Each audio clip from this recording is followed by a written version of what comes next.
Hey guys, welcome back to my channel. If this is your first time here, you're welcome, and if you're a returning subscriber, thank you for coming back to watch this video. Today I'm going to be giving you 5 tips on how to save money as a student living in Glasgow. The first tip is how to save money on food.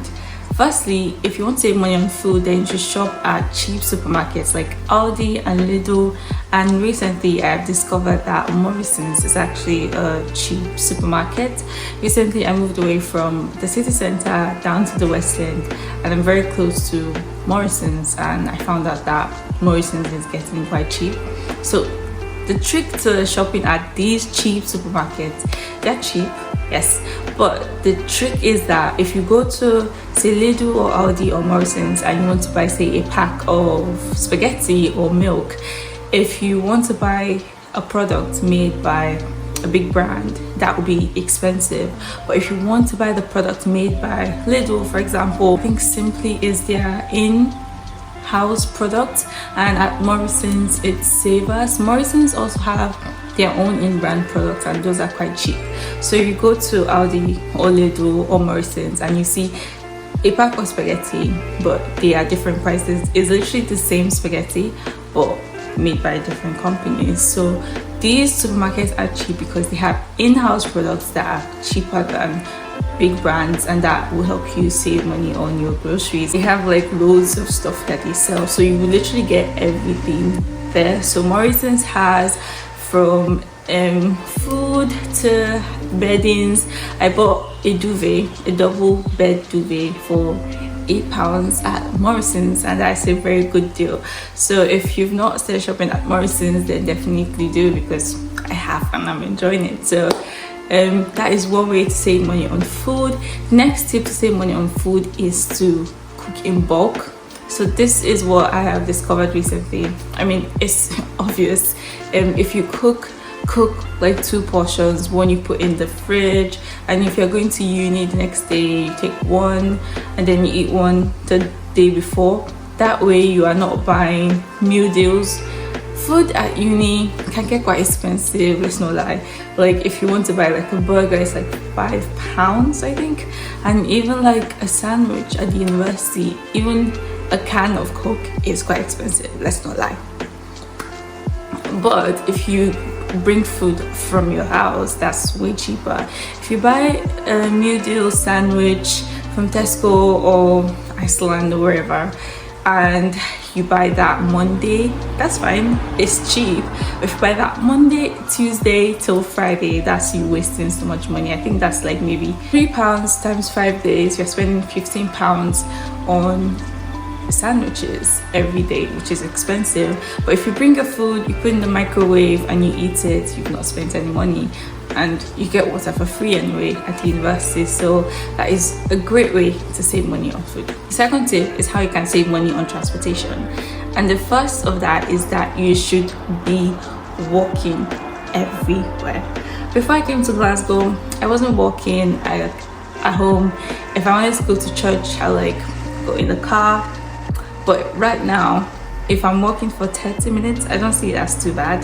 And you probably will when you come here as well, or if you're here already. So walk. Like, you don't have to always get on the bus, especially if you have time to spare. If you live close to university, like 20-minute walk, you can definitely walk. Believe me, when you come here and you are like thinking about your expenses, 20 minutes will not be too much for you to walk. So walk everywhere. Try as much as we can to walk more often instead of like spending money on the bus. If you are taking the train, this is one tip. If you take the train, that you should buy a real card. So if you are under 22 in Glasgow, you can travel on the bus for free if you have a young Scot card. So if you are under 22, then definitely register for that and you can travel anywhere in Scotland for free. But if you're over 22 like me, then you need these tips to help you save money on transportation. And the first is to buy a real card if you travel with the trains. The real card is £30 for 16 to 25, and there's like a different age group, I think from 26 to 30 something. So because I'm within 16 to 25, I have the 16 to 25 real card, and that is for £30. But guess what? You can get a discount on your real card. And if you're in Glasgow or if you're coming to Glasgow, these are two apps that you must have. Student Beans and Uni Days. These are amazing apps, and you can literally get discounts for every single thing. People that know me know that I am always getting discounts, and they're always like, how do you get these discounts? And I'm like, literally just search for whatever you're looking for, and if there's a discount, you see it. So if you are a student, even a graduate on Student Beans, you can get a discount on your real card, which is like £6 off. So you end up paying only £24 for the whole year. And honestly, it is a good deal because you will definitely be getting a good discount off your real tickets, especially if you travel with the trains very often. If you're traveling within Glasgow or outside of Glasgow, you can use your real card. Real card I buy is from Trainline. I don't know if it's the same with the ScotRail real card, but I have the one from Trainline. I'm putting the links in the description box. Make sure that you have these two apps, Student Beans and Uni Days. If there's nothing you've gotten from this video, which I hope that you've gotten, and you will get more, but make sure you have these two apps. The next tip to save money on transportation is to buy a monthly pass or a weekly pass. Honestly, I would not even recommend the weekly pass because to me, I think it's a rip-off. I just think that you should buy the monthly pass if you travel with the buses often.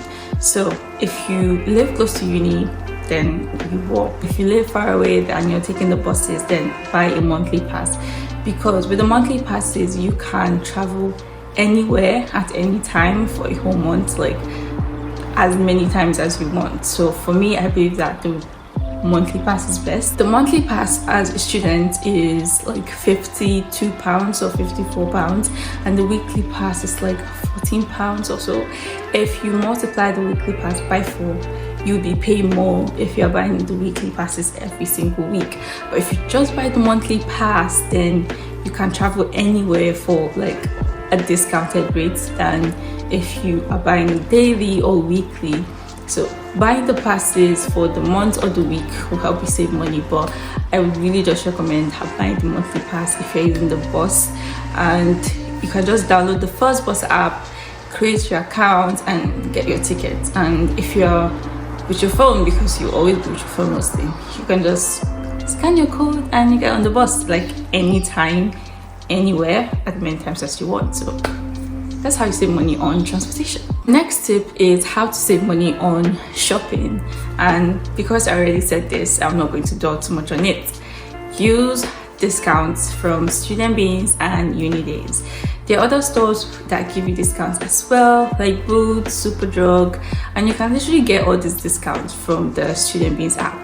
So if you go on the app and you see like a store is giving discounts, if you go to the store, all you need to do is just show them your student ID or say, oh, I'm a student, I need student discounts, and then they ask you for identification and your discount is given to you. So Superdrug does good student discounts, Boots as well, H&M, Zara, those come and go, but you can get all of these on these apps. So like make sure you have these apps, make sure you have these apps. The fourth tip is how you can save money while going out.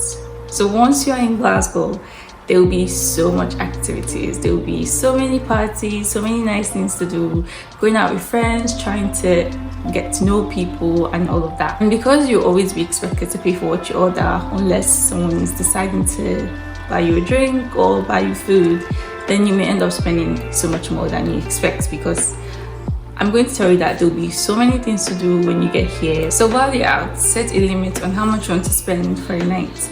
You could say, oh, I have £50 to spend tonight, or £30 or £20, depending on how rich you are. And once that is like done, then you're like, okay, I'll have fun, not get anything else except someone's buying for you, and then you have fun and go home. Another tip is, if you're going to the cinema, buy your snacks outside before you go to the cinema. Don't buy your popcorn or your drinks at the cinema, even though they give you discounts, unless that's what you want to do. But if you buy your popcorns at like the supermarket, like Tesco or Sainsbury's, that'll be way cheaper than if you buy your snacks at the cinema. And if you're going out for drinks as well, you could have like pre-drinks with your friends just before you go out. That way you drink less, because obviously buying stuff from supermarkets is way cheaper than buying like at the restaurant or at the bar, so that way you're saving money. And the final tip is how you can save money on your bills. So bills is one of the things in the UK that people are always like, it's getting so expensive, especially for electricity now that winter is coming. Depending on when you see this video, but realistically winter is coming because now we are in September. First tip to save on bills as a student is if you live in a student accommodation, because in a student accommodation you don't have to pay separately for bills. And for example, your electricity, you don't have to like pay for what you use. All your bills as a student living in a student accommodation is included in your rent, so you can literally use it as you like. But if you live in a private flat, then you definitely have to be paying for what you use. So if you live in student accommodation, that is a great way to save money on bills. But if you cannot find student accommodation simply because they are always fully booked because they are cheap and easy to access, then you can get a flat share and share with someone else, and then you share your bills equally. That way you're not the only one that is paying for your rent. Well, those are all the tips I have for you guys. I hope that you enjoyed this video. Make sure that you give it a like and also subscribe to my channel. If you have any questions, then leave a comment in the comment section and I'll answer them, or you can send me a message on Instagram and I'll get back to you as well. See you in the next video. Bye.